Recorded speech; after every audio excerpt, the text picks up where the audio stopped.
خلينا كده نبدأ باتفاق إنه السيلف هارم أو إيذاء الذات هو سلوك قد يكون منتشر جدا ما بين فئة المراهقين والمراهقات، وكمان في بداية السن بتاع البالغين اللي احنا 18 19 في السن ده. طيب أول حاجة تعملها لو شفت ابنك أو بنتك عنده جروح في إيده أو بيعمل إيذاء في الذات، إنك تحاول ما تتخضش حتى لو كنت مرعوب من جوه، حتى لو كنت مهزوز من جوه، لأنه أنت في اللحظة دي الوتد اللي ابنك أو بنتك هيتسند عليه. تاني حاجة محتاج تعملها انك تروح تطمن عليه، انت آمن دلوقتي، تمام، انت كويس.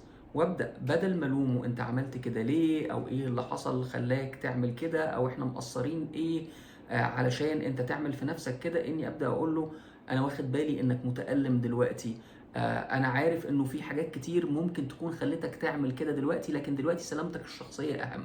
هبدأ اشيل اي ادوات حادة موجودة في المكان، هبدأ اسأل اسئلة واضحة. هل عندك نية في انك تأذي نفسك؟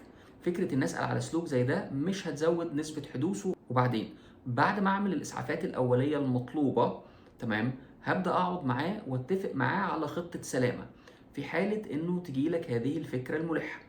هنتكلم مع مين؟ هنودي الادوات الحادة فين؟ هل عندك ادوات حادة في الاوضة او عندك ادوات حادة في الاوضة نقدر نتخلص منها دلوقتي؟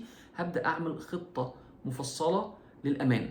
بعد ما نخلص ده لو مفيش خطر فوري، على طول احجز مع متخصص.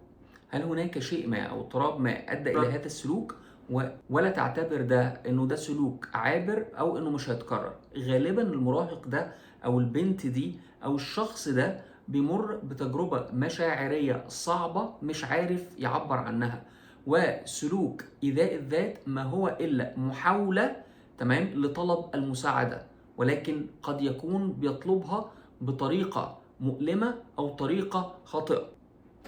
الهدف في العلاج مش ان احنا نخوف الولد من التشريط او التجريح. الهدف من العلاج ان احنا نوصل لابننا انه نفسك غالية، وانه عندنا ادوات للتعبير عن الالم والتعبير عن المعاناة والتعبير عن الرحلة، غير انه تجرح ايدك. افتكر انك بدل ما تقول له عملت كده ليه، قول له ايه اللي حصل لك، اقدر اكون جنبك ازاي. عشان تعرف حاجات اكتر تابعنا الفيديو الجاي علشانك انت.